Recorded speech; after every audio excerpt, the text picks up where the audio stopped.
السلام علیکم ویورز، کیسے ہیں سب؟ امید ہے خیریت سے ہوں گے۔ ہنستے رہیے، مسکراتے رہیے، زندگی سنور جائے گی۔ آج ہم آپ کو تفسیر ابن کثیر کی روشنی میں ملک الموت اور آخرت کی نشانیوں کے بارے میں بتائیں گے، جس سے ہمیں پتہ چلے گا کہ ہم زندگی میں کیا کھیل کھیل رہے ہیں اور زندگی ہم سے کیا کھیل کھیل رہی ہے۔ ویڈیو کو آخر تک دیکھیے۔ اگر آپ کو اچھی لگے تو اس کو لائک کیجئے گا اور چینل کو سبسکرائب کیجئے گا اور بیل آئیکن کو پریس کر کے مزید اچھی ویڈیوز حاصل کیجئے گا۔ تفسیر ابن کثیر میں یہ قصہ نقل ہے۔ حضرت ابن عباس رضی اللہ سے مروی ہے کہ بنو اسرائیل میں ایک فاتح شخص تھا جس کے پاس بہت مال تھا۔ جب وہ مر گیا اور اس کا لڑکا اس کا وارث ہوا تو بری طرح نافرمانیوں میں مال لٹانے لگا۔ اس کے چچاؤں نے اسے ملامت کی اور سمجھایا۔ اس نے غصے میں آ کر سب چیزیں بیچ کر روپیہ لے کر این شجاجہ کے پاس آ کر ایک محل تعمیر کرا کر یہاں رہنے لگا۔ ایک روز زور کی آندھی اٹھی جس میں ایک بہت خوبصورت خوشبودار عورت اس کے پاس آ گری۔ اس نے پوچھا، تم کون ہو؟ اس نے کہا، بنی اسرائیلی شخص ہوں۔ کہا، یہ محل اور مال آپ کا ہے؟ اس نے کہا، ہاں۔ پوچھا، آپ کی بیوی بھی ہے؟ کہا، نہیں۔ کہا، پھر تم اپنی زندگی کا لطف کیا اٹھاتے ہو؟ اب اس نے پوچھا، کیا تمہارا خاوند ہے؟ اس نے کہا، نہیں۔ کہا، پھر مجھے قبول کرو۔ اس نے جواب دیا، میں یہاں سے میل بھر دور رہتی ہوں۔ کل تم یہاں سے اپنے ساتھ دن بھر کا کھانا پینا لے کر چلو اور میرے ہاں آؤ۔ راستے میں کچھ عجائبات دیکھو تو گھبرانا نہیں۔ اس نے قبول کر لیا اور دوسرے دن توشہ لے کر چلا۔ میل بھر دور جا کر ایک نہایت عالیشان محل دیکھا۔ دستک دینے سے ایک خوبصورت نوجوان شخص آیا۔ پوچھا، آپ کون ہیں؟ جواب دیا، میں بنی اسرائیلی ہوں۔ کہا، کیسے آئے ہیں؟ کہا، اس مکان کی مالکہ نے بلوایا ہے۔ پوچھا، راستے میں کچھ ہولناک چیزیں بھی دیکھیں؟ جواب دیا، ہاں، اور اگر مجھے یہ کہا ہوا نہ ہوتا کہ گھبرانا مت تو میں ہول و دہشت سے ہلاک ہو گیا ہوتا۔ میں چلا ایک چوڑے راستے پر پہنچا تو دیکھا ایک کتیا منہ پھاڑے ہوئے بیٹھی ہے، اور میں گھبرا کر دوڑا تو دیکھا کہ وہ مجھ سے آگے آگے ہے اور اس کے پلے یعنی اس کے بچے اس کے پیٹ میں ہیں اور وہ بونک رہے ہیں۔ اس نوجوان نے کہا، تو اسے نہیں پائے گا۔ یہ تو آخر زمانے میں ہونے والی ایک بات کی مثال تجھے دکھائی گئی ہے کہ ایک نوجوان بوڑھے بڑوں کی مجلس میں بیٹھے گا اور ان سے اپنے راز کی پوشیدہ باتیں کرے گا۔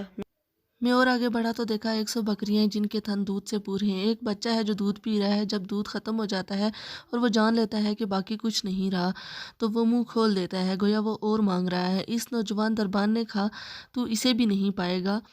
یہ مثال تجھے بتائی گئی ہے ان بادشاہوں کی جو آخر زمانے میں آئیں گے، لوگوں سے سونا چاندی گھسیٹیں گے، یہاں تک کہ سمجھ لیں گے کہ اب کسی کے پاس کچھ بھی نہیں بچا تو وہ ظلم و زیادتی کر کے منہ پھیلائے رہیں گے۔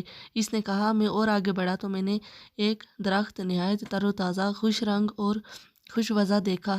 میں نے اس کی ایک ٹہنی توڑنی چاہی تو دوسرے درخت سے آواز آئی کہ اے بندہ الہی، میری ڈالی بھی توڑ جا۔ پھر تو ہر ایک درخت سے یہی آواز آنے لگی۔ دربان نے کہا، تو اسے بھی نہیں پائے گا۔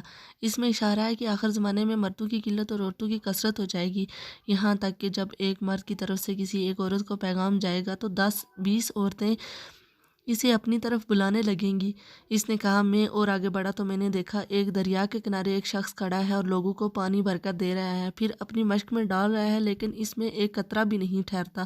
دربان نے کہا، تو اسے بھی نہیں پائے گا۔ اس میں اشارہ ہے کہ آخر زمانے میں ایسے علماء اور واعظ ہوں گے جو لوگوں کو علم سکھائیں گے، بھلی باتیں بتائیں گے لیکن خود عامل نہیں ہوں گے بلکہ خود گناہوں میں مبتلا رہیں گے۔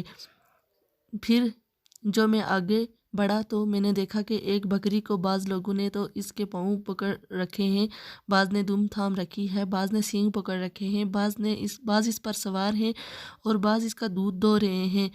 اس نے کہا، یہ مثال ہے دنیا کی۔ جو اس کے پیر تھامے ہوئے ہیں یہ تو وہ ہیں جو دنیا سے گر چکے ہیں، جنہیں یہ نہ ملی۔ جس نے سینگ تھام رکھے ہیں وہ یہ ہیں جو اپنا گزارا کر لیتے ہیں لیکن تنگی تشی سے۔ دم پکڑنے والے وہ ہیں جن سے دنیا بھاگ چکی ہے۔ سوار وہ ہیں جو از خود تارک دنیا ہو گئے ہیں۔